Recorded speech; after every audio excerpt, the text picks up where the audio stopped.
Good morning, church. It's been another busy week here at First Baptist, as everyone up here has said. It takes a lot of hard work to move a group of a couple dozen children from square one on Monday all the way to performing a musical on Friday night, Broadway on Friday night. And so I think this was an awesome success. And I just want to extend my thanks to the team and the many hours spent putting something like that together. And I can speak for all of us in the room when I say how grateful I am and how proud we are of you, because that has made all the difference. I'm grateful this morning. Yes, let's clap.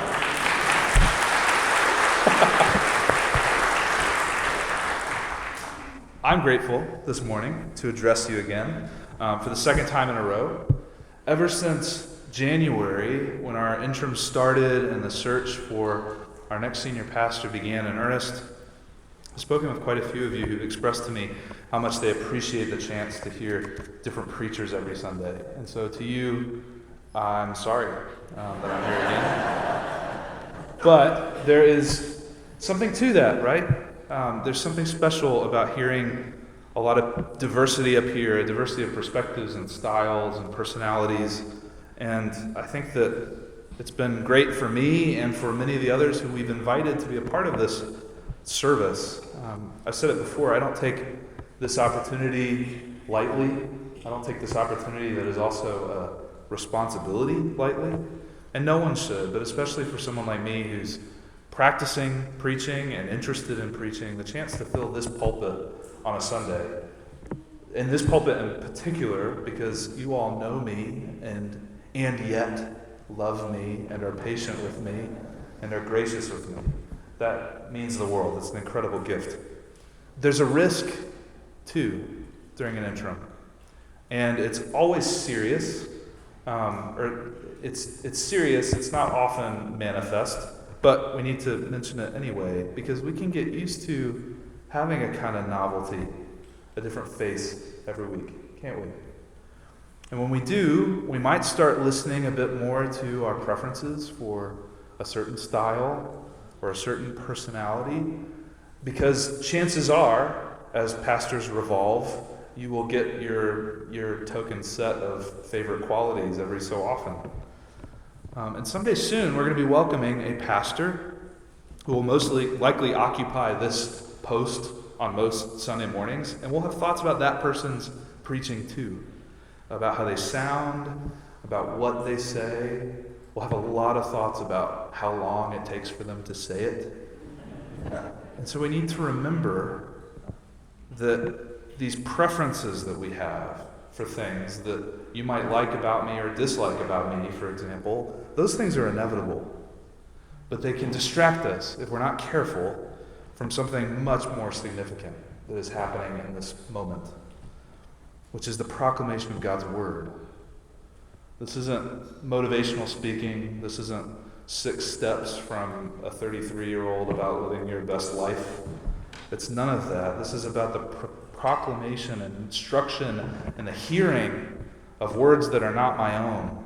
And it is the burden of every Christian and every churchgoer to learn how to hear the voice of God in the words of another person. And that's something you have to do with me, and it's something you'll have to do with the senior pastor when he's called, and it will be something that you have to deal with each other as you're in Bible studies, listening to teachers. And so I hope that you can hear his voice this morning. That is my goal and my aim. Last week, we started a 2-part cliffhanging, impossible to binge because the second part didn't yet exist, right? It's one of those shows that only comes on every week and you have to wait for it. Mini-series called How to Carry a Cross. And we began to look together at the Gospel of Luke. We started in chapter 9, verses 23 through 27. And this morning we're actually going to jump ahead a couple chapters to Luke chapter 14. But the thing that holds these two pericopes, if you wanted to use a fancy word, together, the thing that holds these two together is a reference that Jesus makes to carrying your cross. And that the 2 instances in the Gospel of Luke where Jesus uses this phrase to describe discipleship. And so we're going to be in Luke chapter 14, And we're going to be reading verses 25 through 35. So follow along on the screen as I read it for us. Luke writes this: large crowds were traveling with Jesus. And turning to them, he said, "If anyone comes to me and does not hate father and mother, wife and children, brother and sisters, yes, even their own life, such a person cannot be my disciple. And whoever does not carry their cross and follow me cannot be my disciple. Suppose one of you wants to build a tower. Won't you first sit down and estimate the cost to see if you have enough money to complete it? For if you lay the foundation and are not able to finish it, everyone will see it and ridicule you, saying, 'This person began to build and wasn't able to finish.' Or suppose a king is about to go to war against another king. Won't he first sit down and consider whether he's able with 10,000 men to oppose the one coming against him with 20,000? If he isn't able, he'll send a delegation while the other is still a long way off and will ask for terms of peace. In the same way, those of you who do not give up everything you have cannot be my disciples. Salt is good, but if it loses its saltiness, how can it be made salty again? It's neither fit for the soil nor for the manure pile that's thrown out. Whoever has ears to hear, let him hear." So last week we talked about cross-bearing as a decision both to deny ourselves, but also to understand suffering and by extension our whole lives as an opportunity, a chance to relate our story back to the story of God. This week, I want us to talk about cross-bearing as a reevaluation of our expectations. Expectations about what we hope to get out of discipleship, the fruit and the reward of this particular relationship that we have with Jesus, but then also expectations about what will be required of us, too. Things which may at times clash with what life spent following Jesus actually looks like. And before I give you my plan, something important needs to be said. Both Luke 9 and Luke 14 seem to be directed towards people who are too enthusiastic. And that's an odd thing to say, but it's actually pretty clear in the text. Did you notice how this passage began? It says kind of subtly, large crowds were following Jesus. These are people who are literally following him, right? Pursuing him, shadowing him, every move that he makes as he's on his way to Jerusalem. He's not interacting with people who aren't interested in him. He isn't trying to convince stubborn people that he's right. He's offering a corrective for those who might be overeager, which I think makes these passages that much more relevant for the instruction of this body, for the church. You and I have shown at least as much enthusiasm as it takes to get up out of bed on a perfectly good Sunday morning and drive to church and listen to a sermon and sing songs together and be intentionally in a community of other Christians. And so it's fair to say, I guess, that most of us in the room are probably enthusiastic about following Jesus. And so his response is for us, even as it was directed towards the crowd. It's a sobering response. It's not dismissive. It's not judgmental. But it's abrasive. And that makes it worth a careful listen, especially for us. So I want to look at two things this morning in the time that we have together. First, I want to look at hatred, which you see Jesus mention in the first few verses that we read quite awkwardly. And then second, we need to think about counting costs, which he talks about in verses 28 through 33. So that's the plan. Hatred and counting costs. Here Jesus is, surrounded by zealous supporters around him, flanking him like the paparazzi, right? For those of you who've seen A Hard Day's Night, this is Jesus mania, right? And the first thing out of his mouth, if anyone comes to me and does not hate father, mother, wife, children, brothers, sisters, even their own life, even themselves, such a person cannot be my disciple. It's as if Jesus was playing a game where the goal was for him to lose as much popularity using as few words as possible. But the truth is, this crowd doesn't yet understand what Jesus is about. Luke has been quite clear by this point where Jesus is going. He's on his way to Jerusalem, and it's going to take him a long time in the Gospel of Luke. And he's going there to be crucified. But the ones following him are expecting something a little bit more impressive. Maybe a political revolt. Maybe the overturning of the religious establishment. Maybe a confrontation with a Roman governor or prefect. Taking all that into account, this is what he says to them. This is the first thing out of his mouth. So what does he mean? Now, clearly, we lack the scriptural basis not only to hate our family, but to hate ourselves. In fact, to honor our father and mother, as many of your father and mothers painstakingly reminded you, is the only one of the Ten Commandments with a built-in reward, right? That if you can love your father and your mother, then you will live a long time. And that's an undeniable tenet of Jesus' teaching. Maybe not even loving family, but loving indiscriminately. Loving neighbor and enemy alike, which means that whatever Jesus is talking about here, he doesn't mean for us to hate anyone. So again, what is this hard saying? Now, typically, we interpret it as a kind of hyperbole. We assume that the use of the word hate that Jesus is using right here is really just intended to establish a kind of comparison, that our regard for our family and for ourselves ought to look like hate in comparison, right, to the regard that we have for Jesus. And if that's right, then all Jesus means is that we should place our loves in a kind of hierarchy, an order, that we should love appropriately and grant our relationship with God priority even over our closest human relationships. Augustine thought that the Christian life was essentially this, that what it meant to have faith was to correctly reorder our loves, because sin at its root was disordered love. And faith has to put all of these things back in order. And I don't think that's wrong, necessarily. I think there's a more compelling explanation. When Jesus tells the disciples that they must hate their family, I think what he means is to stress that in order for us to function as his disciples, we have to become, in some real sense, made alone. Not alone meaning without support, or without people who care about us, or even without this body or a body like it, without the church. But it does mean alone in the sense of being fully and independently responsible. Jesus is called to become a disciple as a way of isolating us, necessarily, of making us cut ties with every other obligation.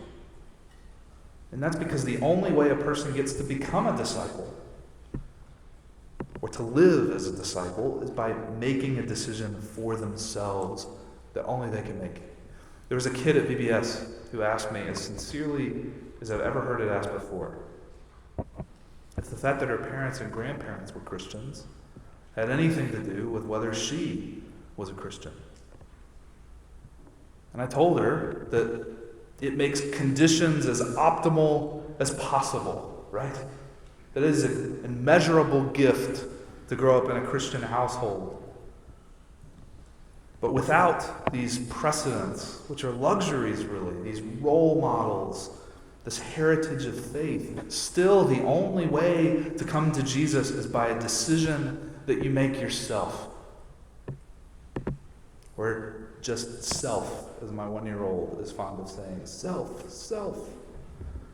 That seems to be what Jesus is driving home here in this first statement. It's not a comment primarily about hierarchy or how we relate to our families. It's a comment about the ability of any tie, any connection, however good, however noble, however assumed to be in line with Jesus, to infringe upon the kind of exclusive claim that's reserved for him and him alone. So I don't think this is about hyperbole or hierarchy. It's about disentanglement. Paul says the same thing in 1 Corinthians 7, and I apologize to all the married folks in the room. He said, I'd like for you to be free from concern. An unmarried man is concerned about the Lord's affairs, how he can please the Lord, but a married man is concerned about the affairs of the world, how he can please his wife. And his interests, Paul says, are divided. An unmarried woman or virgin is concerned about the Lord's affairs. Her aim is to be devoted to the Lord in both body and spirit. But a married woman is concerned about the affairs of this world, how she can please her husband. I am saying this for your own good, Paul says, not to restrict you, but that you may live in a right way in undivided devotion to the Lord. Undivided. See what I mean? The call of discipleship is a call that renders us alone. It requires us to sever ties with anything and everything that has any viable claim over our loyalty. We can't pretend that we're his disciples if we reserve even some small, seemingly insignificant place for someone or something to rule us. We have to disentangle ourselves. There's one commentator put it, I love this word, we must be disencumbered. And it's not just family that he points to here. In verse 33 he says, those of you who do not give up everything cannot be my disciples. That is a wide net. It's our possessions, it's our wealth, it's our security, it's our influence. Jesus knows how many things can claim our attention and how carefully we must guard his place in our affections. Now, I can't preach twice in a row without quoting Dietrich Bonhoeffer, because that would be an unforgivable tragedy, as I'm sure you would agree. So, let me share something that he says about this very thing. He writes, Jesus' call to discipleship makes the disciple into a single individual. Whether disciples want to or not, they have to make a decision. Each has to decide alone. It's not their own choice to desire to be single individuals. Listen to that carefully. It's not their own choice to desire to be single individuals. Instead, Christ makes everyone he calls into an individual. Each is called alone. Each must follow alone. And out of fear of loneliness, a human being seeks safety in the people and things around them. Under their cover, they want to make their decision. But they do not want to stand up alone in front of Jesus. They have to decide with only Jesus in view. But at that moment, neither father nor mother, neither spouse nor child, neither nation nor history cover a person being called. Christ intends to make the human being lonely. As individuals, they see nothing except him who called them. Now let me clarify something just briefly, because this sounds pretty odd for a preacher to say, right? The Christian life is not some ascetic, self-flagellating, individual existence. It's not about pursuing loneliness for loneliness' sake. And so where's the church? Where's the community? Where does the call of individuals into discipleship converge with the calling of multiple Christians into discipleship? And there's another place where Jesus talks about family that's related. It comes in Matthew 12. His mother and his brothers are looking for him. They have something to tell him. And they come and find him, and they want to speak with him, and Jesus replies, "Who is my mother and who are my brothers?" And then pointing to his disciples around the room where he's seated, he says, "Here are my mother and my brothers. For whoever does the will of my Father in heaven is my brother and sister and mother." So that's it, isn't it? These individual disciples, these people who've had to make decisions for themselves, decisions that have demanded a kind of brutal, often lonely responsibility, they are thereafter freed to relate to one another in a new way. They become something else. They become the church. They become this new family, an adopted family, a family of the disencumbered, you might say. which is probably not what you were hoping for. That doesn't feel great if your family means something to you, or if your family is everything to you. But friends, there's not some text lurking out there that qualifies these words out of existence. Nor do I think, by that same token, and I've got to be clear, that Jesus would ever endorse us abandoning our children or leaving our spouses. But his consolation consistently is not the life we share in our marriages or with our kids. This isn't just a psychological metaphor that Jesus is using here. His consolation is the church. And for those for whom following Jesus has meant a fracture in the relationship they have with their parents or their siblings or their friends, families are seen more clearly as comforts that Jesus' call to discipleship may actually cost us. Last time, the hatred of self came to the fore as self-denial. But here, the focus sits more on our relationship to the outside world, to the other people, a denial of even the things that we love the most, the people that we love the most. Let's move on, though, now to talk about counting costs. And this is actually where Jesus spends most of his time in our passage. He brings up two illustrations to make his point. The first has to do with building a tower. And he asks the crowd to imagine that they're considering the prospect of constructing a tower. You know, like we always do. We get up in the morning. Should we build a tower today? I don't know. So, put yourself there. This tower is probably less Eiffel and more watchtower or guard tower, right? Something that you'd set up to guard your property, something that you could climb up to make sure that everything's going well. And granted, that's probably still a stretch hypothetical for this crowd that probably doesn't own a lot of land, probably doesn't have a lot of property to oversee, but I digress. That's not the point. His question for them is, won't you sit down and estimate the cost to see if you have enough money to complete this tower? Because if you don't, he says, everyone will see you and ridicule you for not finishing. And the second illustration is about a king. Jesus asked the crowd whether a king who's about to make war with another king should sit down and determine whether he has the strength to secure a victory. And if he doesn't, then wouldn't it be reasonable for him, Jesus says, to send a delegation while the other is still a long way off and ask for terms of peace?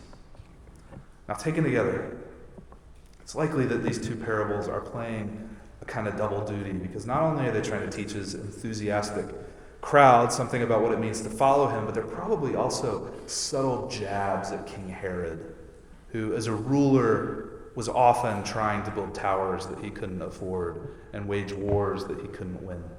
So his fans would have chuckled at these illustrations. Now, I don't think these are super complicated examples, but they're actually more difficult to sum up than they seem at first. I'm tempted, especially with the tower, to make out the moral of the lesson to be something about persistence, right? After all, that seems to be what the crowd listening to him might be lacking. So maybe they're like the person who lays the foundation for the tower, but once Jesus actually gets to Jerusalem and has to suffer all that he's bound to suffer, maybe their enthusiastic support will start to dwindle, and that's what Jesus is warning them about. He's saying that they'll be ridiculed for their lack of foresight, for their lack of follow-through. But that doesn't quite work, because the story isn't about a person making a decision about whether to push through or not after they've started. It's about how prudent it is for him to determine well in advance, before he starts, whether or not he can actually afford it. And so it's not quite a call to persistence. It's a call to a kind of measured evaluation, isn't it? Jesus wants us to think about discipleship before we actually embark on discipleship. Because once we do, these stories tend to illustrate how disastrous it might be if we haven't thought about it before, if we haven't done our homework. And the second story about the king is even more difficult, because the decision he has to make is more or less lose-lose. If you read carefully, he isn't deciding about whether or not to go to war. He's at war. Whether or not he wants to be or not, the decision he makes is whether he'll march into a battle that he can't win or decide instead to send a delegation and ask for a truce. But either way, it's a tough road. He doesn't get to decide whether he has what it takes to go to war, to build the tower. He just has to decide how much he's willing to give up. And that makes it even stranger to apply to this call to discipleship. What did it mean to the crowd? And what does it mean for us? You know, some scholars believe that these aren't just parables that outline our decisions. They're not just jabs at Herod either, but they also might serve as veiled descriptions of the kind of commitment that God has made to us. God has not undertaken a mission in Jesus that he isn't going to bring to completion. Even if that completion doesn't look as successful as we think it might, even if it looks like sending a delegation and striking a peace agreement. So that's one interesting possibility here. After mulling it over, where I feel the force of these two illustrations hit the ground is on their focus on humiliation. Notice that there isn't some explanatory verse here. It would be really great for Peter to stand up and say, Jesus, we don't know what you're saying. Tell us. We don't get that. There's only verse 33 that says we must give up everything if we're to be Jesus' disciples. So whereas last week that meant our lives, this week it seems like it means our pride. Like I said already, the guy who wants to build the tower gets a choice. And Jesus seems to be warning us that we shouldn't embark on this journey with him unless we know what it's about, unless we're willing to give up what it requires. But the king's story is different because his decision leads to humiliation either way, be it a defeat or in a negotiated settlement where his opponent has the upper hand. His opponent is the one with the 20,000 troops. And so it seems like Jesus is telling us to be like the king, to humble ourselves, to send out the delegation before we lose the battle that we could never win in the first place. Both examples end in humiliation. Both suggest that to follow him means to relinquish our pride, to quite literally make ourselves humble. Right? Humiliation, humilityization. The reason I think it matters that we count the cost in advance, backing up a little bit. First is that we can't be a disciple unless the cross is carried, unless that cost is paid. To choose this is necessarily to lose something. It's not just about the glory and the victory. It's not just about potential loss. It's about this negotiated settlement, this humiliation that is required. And so we must be discerning. We need to have a picture of precisely what Jesus is requiring of us. Otherwise, we'll be pretty disappointed when we get to Jerusalem. And if you haven't committed to Jesus yet, then maybe that's the decision before you. Is it worth it? Is what Jesus is requiring of me worth it? And to answer that question is to stare into the kind of humiliation that it will require of you right in the face. There's not some other version of the gospel that allows you to jump over the threshold. The threshold is that cost. And there's another important reason why we need to count the cost of being his disciple. Because it's possible that we're signing up for something that we don't understand. We might have our own expectations about what life with Jesus is going to look like. Expectations that have arisen from that haven't arisen from his promises or his commands, but from our own desires and from our own wishful thinking. We might be just like the crowd who thinks that following Jesus is going to bring them a measure of political or economic success. And the risk there isn't just disappointment. It's not just ridicule. It's our lives, right? As Luke 9 said, our efforts will be revealed to be self-serving. We'll wind up losing ourselves by struggling to save ourselves. But if we can seek humility as Jesus is asking us to, if we can follow him, knowing what he demands, then we'll be gaining everything in exchange for what we're giving up. It's like that famous quote, he's no fool who gives what he cannot keep to gain what he cannot lose, or to gain what he cannot earn, you might say. Friends, Jesus isn't someone we can know, nor are his benefits something we can enjoy without experiencing cost. Grace is free, yes, but it will change the course of your life in some key ways. It will matter. It will decide for you where your loyalties lie, or it will not be grace. So let me try to wrap things up this way, and not just today's sermon, but these two passages that we've looked at today and last week. I mentioned last time, and this time I guess, that the thing that they have in common is this idea of cross-carrying, right? These are the two occasions in Luke's gospel where Jesus uses the idea of carrying a cross to describe our relationship with him. But the other similarity between Luke 9 and Luke 14 is this conditional kind of phrasing that he uses. So in Luke 9, it has a really clear imperative force, doesn't it? Whoever wants to be my disciple must deny themselves and take up their cross and follow me. Here in Luke 4, it's a little bit more straightforward, a little bit more descriptive, but the force is the same. If anyone comes to me and does not hate their mother, their brother, their father, and so on, such a person cannot be my disciple. Now, it's almost too obvious to mention, but those conditions, those ultimatums, those are the defining characteristics of these two calls into a life of following Jesus. Which means, friends, that there is a choice to be made. There are conditions to be met. There are two possible outcomes. And here, the reason Jesus has been highlighting the need to count cost is ultimately because presumably after they count the cost, these enthusiastic supporters of his may decide the price is too high. These stories and the strange talk about hating family, these things might convince them to abandon their fascination with Jesus. That's a lethal possibility, isn't it? But it's all too likely.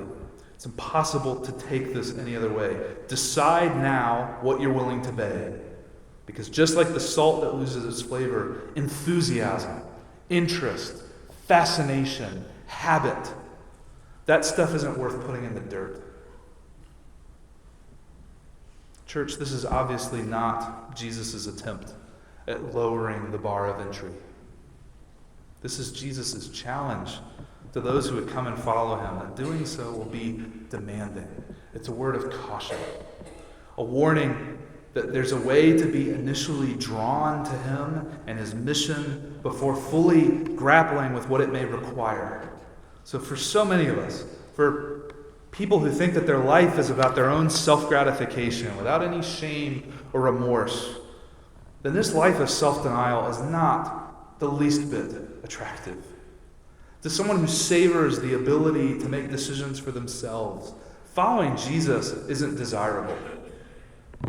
To those of us who prioritize other things, who reserve secret allegiances while giving Jesus the lion's share, the more visible, the vast majority of our attention, then these words are challenging.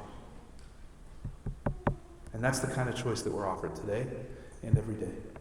Would you pray with me?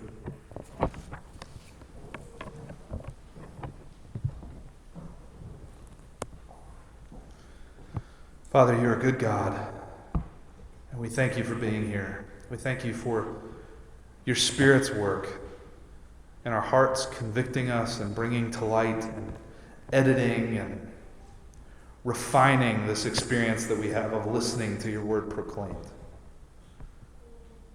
Lord, we pray that as we chew on this hard saying, Lord, that we would be like Peter, who, after hearing that he needed to eat your flesh and drink your blood, and as crowds are running away in terror, you asked him what kept him there.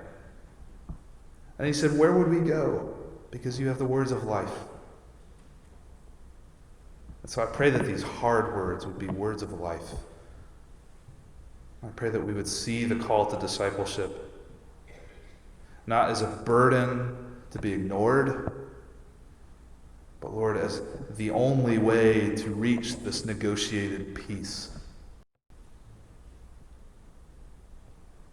We love you, and we ask all these things in the name of your Son. Amen.